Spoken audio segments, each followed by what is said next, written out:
I found my wife's death notice online, but she's sitting right next to me. The internet has always been my escape. When I'm bored, I Google everything: old friends, acquaintances, random trivia, even myself. I never expected that idle curiosity would lead me to the most horrifying discovery of my life. Last night, I was scrolling through my laptop as Emily, my wife, cleaned up after dinner. She hummed softly to herself, a familiar tune I couldn't place. Something about the quietness of the night left me restless. That's when the thought hit me I'd never Googled her name before. I typed it in. What I saw stopped me cold. The very first result was a death notice. I frowned. Her name isn't particularly unique, Emily, with a common last name, so it could have been anyone. But something made me click. Maybe it was morbid curiosity. Maybe it was fate. The page loaded, and there she was. The photo on the website was unmistakable. Blonde hair falling just below her shoulders, her warm, dark eyes, and that soft smile I knew so well. My stomach dropped. The dates below the photo sent a chill racing through me. 1986 to 2012. This was impossible. According to the notice,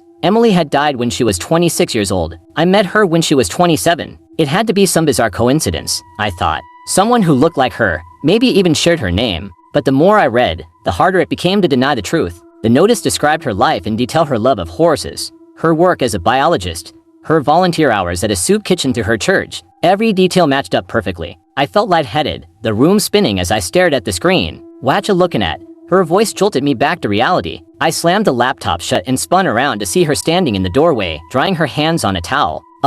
Nothing," I stammered. Her head tilted slightly, her dark eyes narrowing. "You okay?" I was just looking at birthday gift ideas," I blurted. For a moment, her face froze, and I thought she was onto me. Then she broke into a smile, the same warm, familiar smile I had seen countless times before. "That's so sweet of you," she said, walking over to sit beside me. I forced a smile and nodded, my heart pounding. She leaned into me, resting her head on my shoulder. Normally, her touch brought me comfort, but now it sent a chill through my body. "I'm not feeling great," I said abruptly, pulling away. "I think I need to lie down." Her brow furrowed. "Do you want me to come with you?" "No," I said quickly.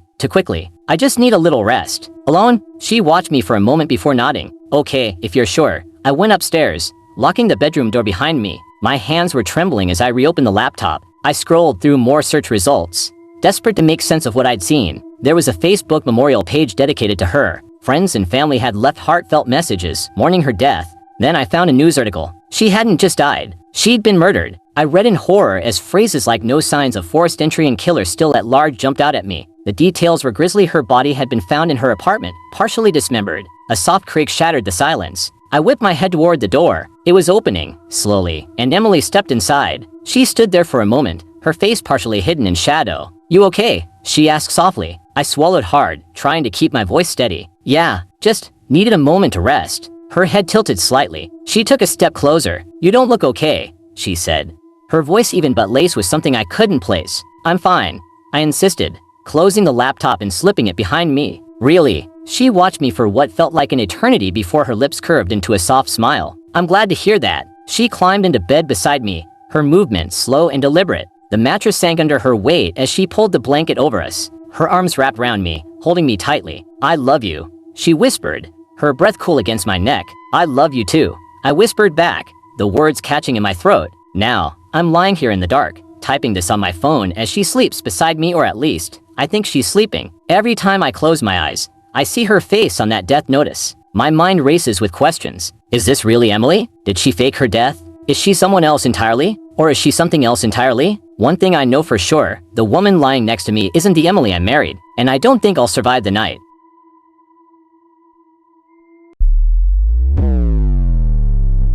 Am I the asshole for breaking my #1 sex rule with a handicapped guy? My first and most important rule since high school has been no sex before the third date. I recently broke that rule with a handicapped guy, and now my childhood best friend is pissed and grossed out, claiming I must have some weird fetish. I'm a 28-year-old woman, and my best friend, Jess, is also 28. I don't consider myself a prude, I just don't feel comfortable with casual sex. Jess knows about my rule and has teased me about it before. She's been in a long-term relationship for the past 3 years, while I've been mostly single, focusing on my degree and career. Jess and her boyfriend live in another state, so we don't see each other often.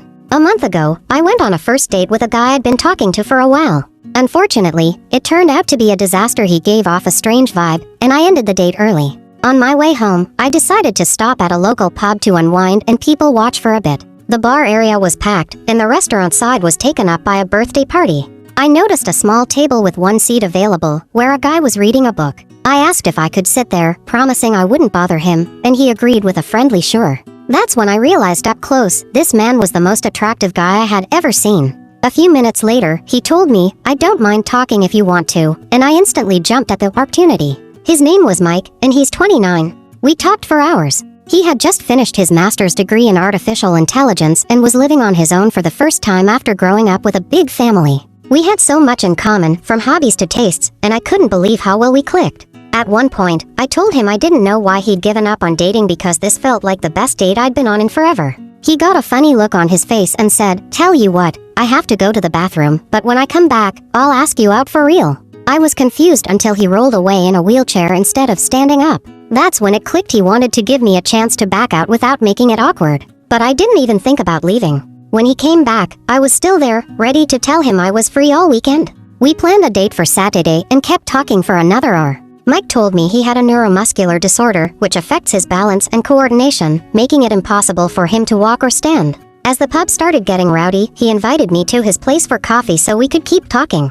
Well, we didn't end up drinking coffee or talking much that night. I stayed over, and I don't regret a single moment of it. We've been dating ever since, and I feel like he might be the one. Fast forward to yesterday, Jess came into town, and we met up for coffee to catch up. I was excited to tell her about Mike, but when I mentioned how we met, she got weird. She accused me of having some kind of fetish for handicapped people because I broke my rule and said the physical side of the relationship was amazing. She claimed I've changed and stormed off without saying goodbye. We've been friends for 15 years, and I've never seen her act like this. It's hurtful and confusing because I don't think I'm wrong for being attracted to a man who uses a wheelchair or for breaking my rule when the connection felt right. Few days later, I finally messaged her yesterday and said something along the lines of, "I'm still hurt by what you said, but after 15 years of friendship, I'd never forgive myself if I didn't at least ask why you snapped at me like that." Her response was immediate. "I'm so sorry. I didn't mean any of that. Can we have a do-over for lunch?" I cautiously agreed and met her today. Jess is in town because she's job hunting. She's moving back in with her parents after breaking up with her boyfriend of 3 years. Apparently,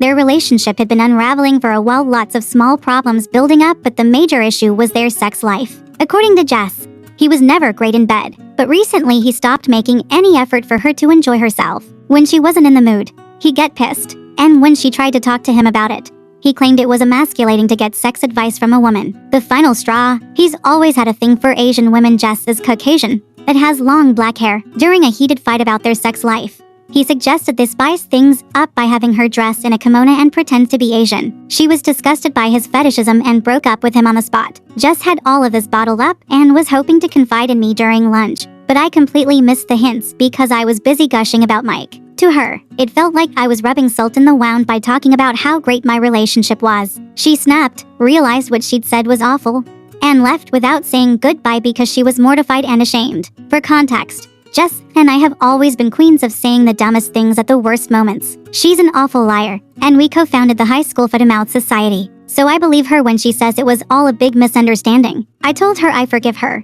and she said I'm just stupidly nice and have nothing to apologize for. For now, I'm not ready for her to meet Mike because I don't want to make things harder for her. And she agrees. Hopefully, this will just be a funny story we can laugh about someday. Now, on to how Mike almost killed me, not literally, but close enough. Last night, we were talking about the Reddit post, and he got this mischievous look that I'm starting to recognize. He said, "How do we know you don't have a fetish if we haven't tried it in the chair?" I laughed, thinking he was joking, but he explained that he's never attempted it before because he's never felt comfortable enough with a partner to try. Cue me tearing up, because wow. So, we decided to give it a shot. Here's where Newton's third law comes into play. His chair has a parking brake feature, but it's broken, and fixing it is apparently an expensive hassle. As we tried to, get things moving, we discovered that the wheels weren't locked, so the chair kept rolling every time we moved. Instead of, passion, we were slowly inching across the floor while laughing uncontrollably. Finally, he stopped and said, "Maybe we need those wooden blocks they use to keep planes from rolling, like in Indiana Jones." I absolutely lost it. I was laughing so hard I was in tears. Every time I tried to calm down, I'd look at him and start wheezing again. Eventually, he pulled a straight face and said, "Golly, this sure is uncomfortable." I almost died. If I had asthma, I wouldn't have made it. I laughed so hard that my ribs hurt. Meanwhile, he was patting my back, apologizing for setting me off while also giggling at the whole absurd situation. So yeah, no fetish here, just a hilarious, wonderful man who has perfect comedic timing. I doubt I'll update again since everything's worked out, but thanks for all the kind comments on my first post. And remember, the real assholes are the friends we made along the way, or something like that. Would I be the asshole for divorcing my wife after she accused me of lying about childhood trauma? I'm a 27-year-old man, and my wife, who is 26, and I have been married for 2 years and together for 6. When I was around 9 years old, I was repeatedly abused by someone who was supposed to care for me, a babysitter who looked after my younger brother and me. This person manipulated me by offering rewards like sweets and video games in exchange for my compliance. At the time, I didn't fully understand what was happening but knew it felt wrong. However, she would threaten me if I ever tried to tell anyone, so I stayed silent. The abuse stopped when she moved away, but I began to truly understand the gravity of what had happened when I was around 14 or 15. I tried to open up to my parents about it, but they didn't believe me. My family was deeply religious, and they accused me of making up stories influenced by outside sources. When I insisted, their reactions were either dismissive or harsh. I also tried confiding in friends, but their responses were equally unkind. Some made jokes about the situation, while others accused me of lying for attention. These reactions made me feel isolated, so I chose to bury the memories and avoid talking about them again. Last week, my wife and I decided to watch Baby Reindeer on Netflix, a show we'd heard good things about from friends. I knew it dealt with themes of abuse and stalking, but I thought I could handle it. However, by the 4th episode, I was overwhelmed by emotions as memories I had suppressed for years resurfaced. I broke down in tears and couldn't hide it from my wife.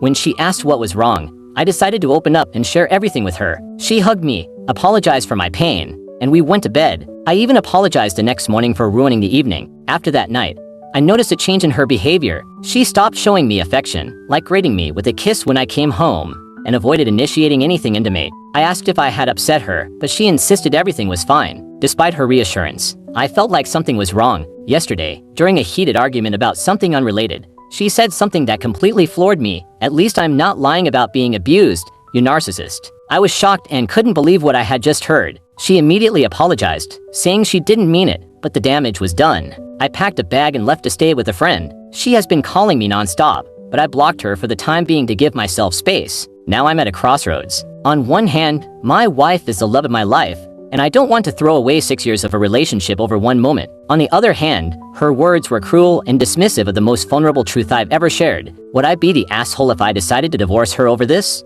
I feel completely lost and would appreciate any advice. Thank you for reading. The story was more detailed about what she did to me, but due to community guidelines, I can't share it here. If you want the full details, comment below and I'll send it to you via email. Don't forget to subscribe, follow, and like for more content.